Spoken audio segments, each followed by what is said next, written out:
Suits. You know what? What do you want to? You want to start with something? You seem hot. Okay, we got something. Yeah, I got something. Because I heard you guys do a NASCAR report, and Yes.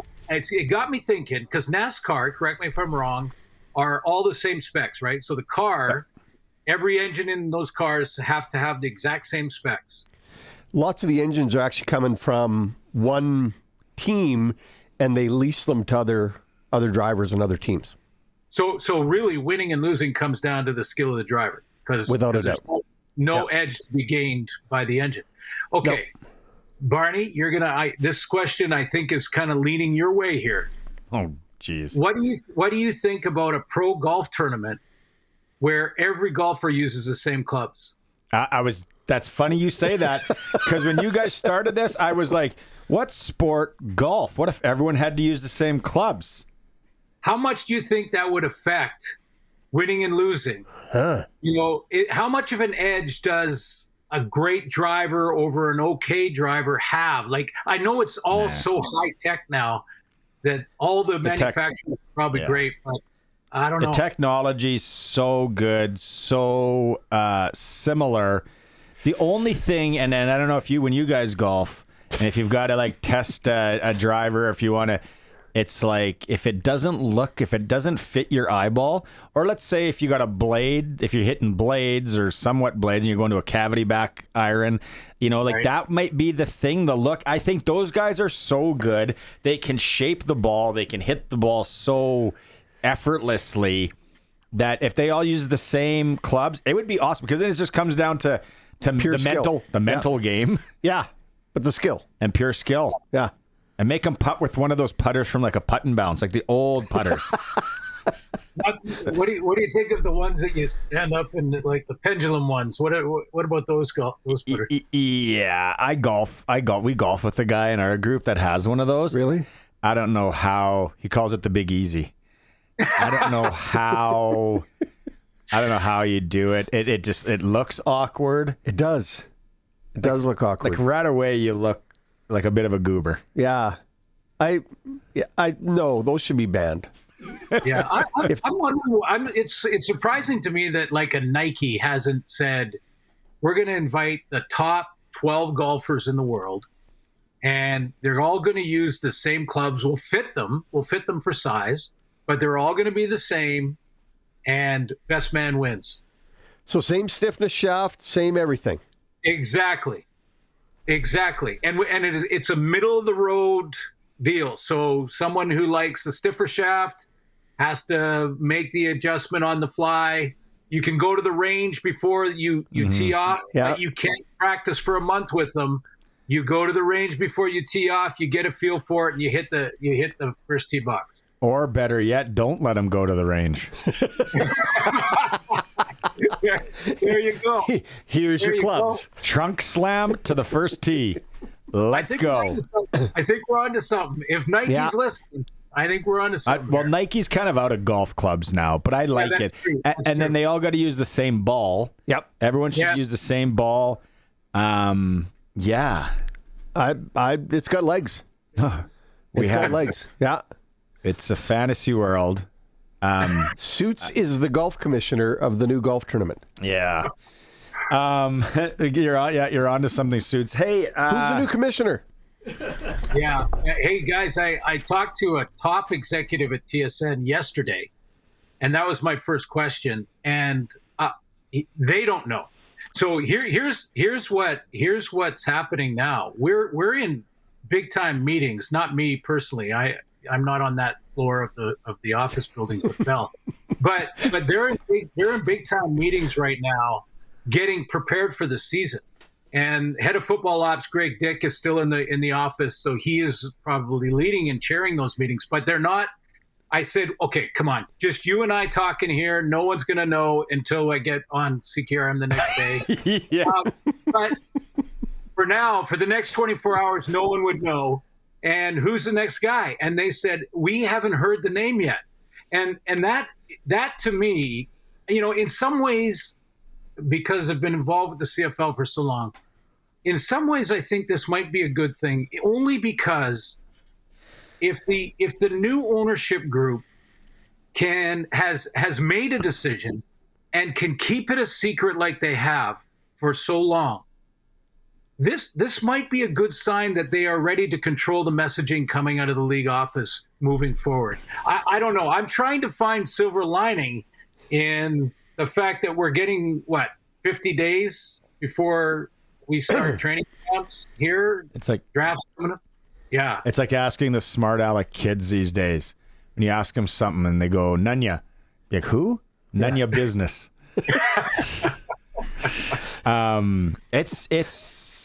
Like, is there now, as we go into April here, is there an opportune time to announce it? Like, are we going to just wait till right before camps open up, or do we?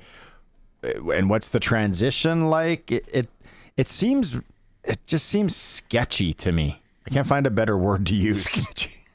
Yeah, like I said, I have great respect for the Amar Domans and the new owners in the league. So I'm going to stay optimistic, but I know from a sort of an execution point of view, the commissioner announces the draft picks on our TSN show. So every year, the commissioner has got to. We do the first 2 rounds, and the commissioner makes those announcements. So that's in May.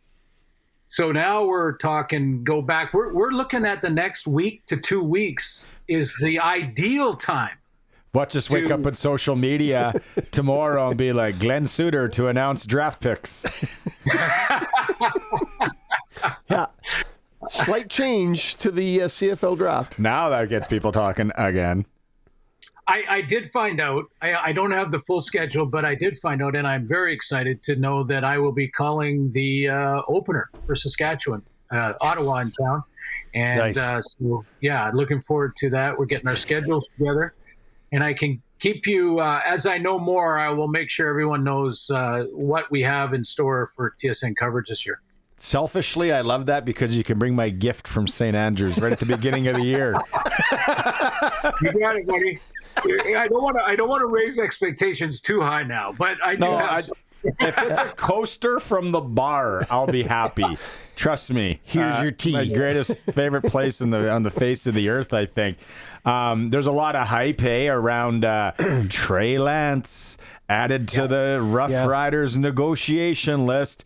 And it's like, all right, you know what? It is a slow time. It's giving people stuff to write about, giving us something to talk about, I guess, a bit. How much do you know about the negotiation list and what it is, Glenn? Well, basically, every team can have, I think it's 45 players on their neg list, and that 45 players is always interchangeable. So you can trade the neg list, you can trade a player on it, you can bring a player on, but then you can't go over that number, so you have to take a player off if you're going to do that. You can put them on, I think, basically at any time, including like even early. High school. I don't know that there's a specific rule that says you can or can't take a high school kid. I know there's lots of college kids, even first year college players, freshmen that are put on neg lists at times. And, certainly guys that have been in or have been drafted or have been in the NFL that are maybe, free agents. They're not getting a lot of looks from other teams in the NFL. So teams in Canada will jump on putting them on neg lists, and I think that's where Lance comes in. It's I'm not a huge fan because I think the neg list early on had a purpose for teams. Early on, the neg list was the team goes down to, say, Texas, and it does a free agent camp on its own expense, and it sees 100 players. And there's 3 or 4 or 5 of them that they look at and they say, all those 4 guys are guys that we really think could make a difference on our team. Let's put them on the neg list. And they did the work to do that. So therefore, they wanted a way to allow teams to protect those players.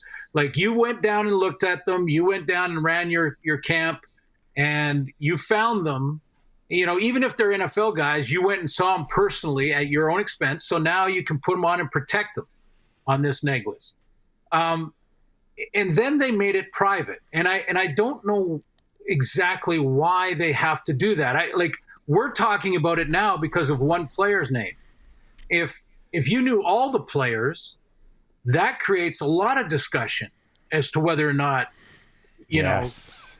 player might come up here that is not getting a look in the NFL and, wants to keep playing. So, I do think, though, it's now that, in the day and age of instant communication and players talking to players and things, I think this is really sort of leans too much to the team and not enough for the player. Like, let's say there's a real good player down south that is discovered by Toronto, and he's a receiver. But Toronto doesn't specifically need a receiver for a year or two. They keep him on the neg list, which means he can really only talk to Toronto if he's going to go to the CFL.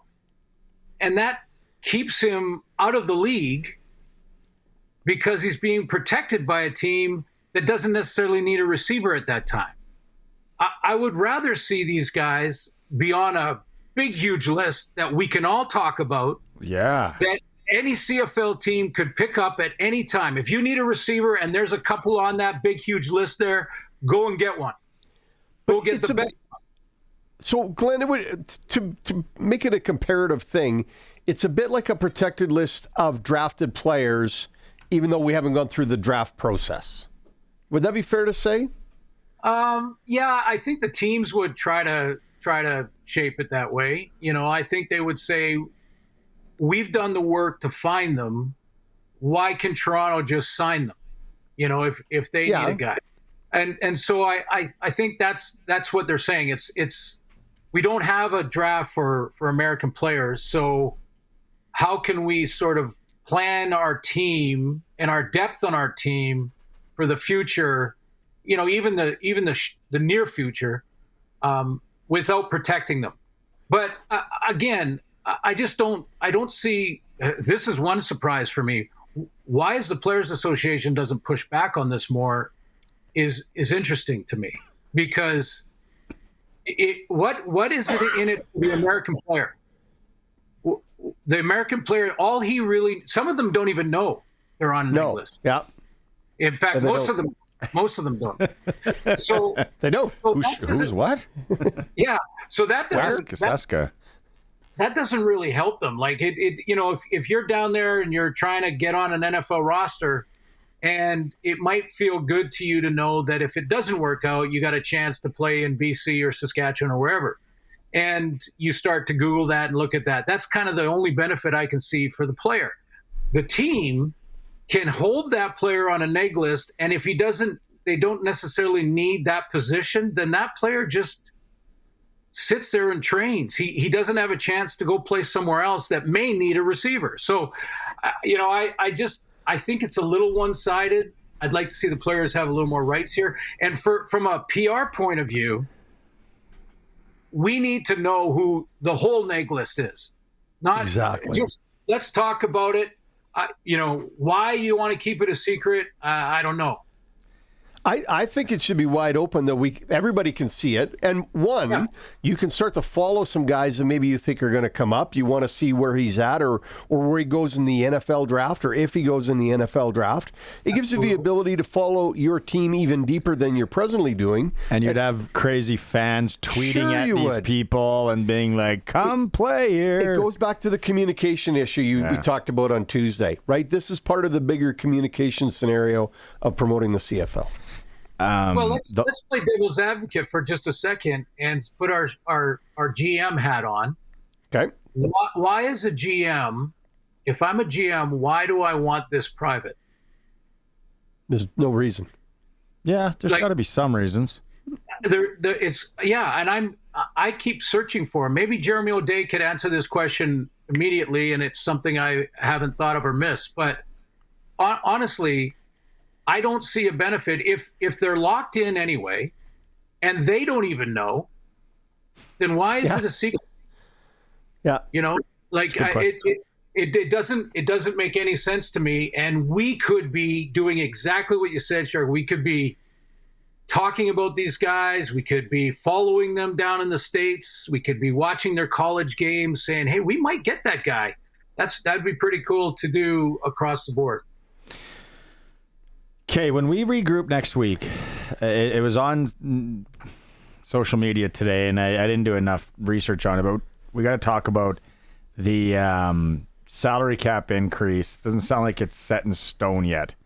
The Players Association is still working through that, so let's do some digging in the next few days and then circle back on that, Suits. What do you got planned for the weekend now that you're back home? Probably spending a lot of time with the missus. Well, I'll say this quietly because I really miss my dog a lot. So I'll be. Don't get me wrong. I miss my wife as well. But, is it wrong to really, really miss your dog? And so I'm going to be spending the weekend, playing fetch. I got your back all day long on that, Suits. Got your back all day long. Yeah. Oh, yeah. Yeah. I know. You guys. Yeah. Okay, have a good weekend out there, Glenn. Try to get a good dog. Getting a good dog's hard, Suits. It's hard. Lots of belly rubs.